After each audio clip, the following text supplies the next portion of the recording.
రాష్ట్రంలో ఎవరూ వేలెత్తి చూపని విధంగా రైతు సంక్షేమ కార్యక్రమాలు అమలు చేస్తున్నామని ముఖ్యమంత్రి కిరణ్ కుమార్ రెడ్డి అన్నారు. అభివృద్ధి కార్యక్రమాలకు అడ్డుపడిన వారి అడ్రస్ గల్లంతవుతుందని ఆయన హెచ్చరించారు. రైతు చైతన్య యాత్ర కార్యక్రమాన్ని సీఎం మహబూబ్ నగర్ మండలం క్రిస్టియన్పల్లిలో ప్రారంభించారు. వచ్చే ఖరీఫ్ కు రైతుల్ని సమాయత్తపరిచి ఆధునిక పరిజ్ఞానం అందించేందుకు వీలుగా రైతు చైతన్య యాత్రను ప్రారంభిస్తున్నట్లు తెలిపారు. అంతకుముందు ఆయన వ్యవసాయ వాటి అనుబంధ శాఖల స్టాళ్లు పరిశీలించి యాత్రకు సంబంధించిన వాహనాల్ని ప్రారంభించారు.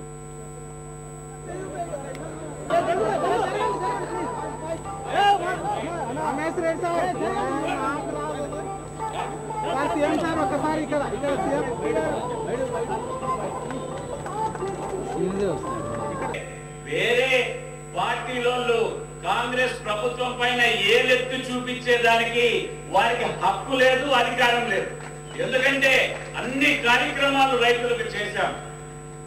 అన్ని కార్యక్రమాలు ఉచిత విద్యుత్ కానించి తెలంగాణ ప్రాంతంలో దగ్గర దగ్గర 17 లక్షల కనెక్షన్స్ ఉన్నాయి. 30 లక్షల కనెక్షన్లు తెలంగాణ ప్రాంతంలో ఉన్నాయి. మీరు పెట్టుబడి తగ్గియాలనే ఉద్దేశంతో కరెంటు ఉచితంగా ఇవ్వటం జరిగింది. డిగ్రీ చదువుకున్న యువకుడు హైదరాబాద్ పోయి పనిచేస్తే ఒక 20,000 25,000 వస్తే అదే యువకుడు గ్రామీణ ప్రాంతంలో వాళ్ళ ఊర్లో ఉండి వ్యవసాయం చేసుకున్నా కూడా అంత డబ్బు వచ్చే విధంగా మనం చేస్తే తప్ప యువకులు వ్యవసాయంలో ఉండరు, వాళ్ళు దూరం పోతారు.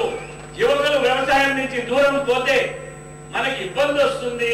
యువకుల్ని వ్యవసాయంలో తెచ్చేదానికి లాభదాయకంగా చేయాల్సిన అవసరం ఖచ్చితంగా ఉందని స్పష్టంగా చెప్పడం జరిగింది.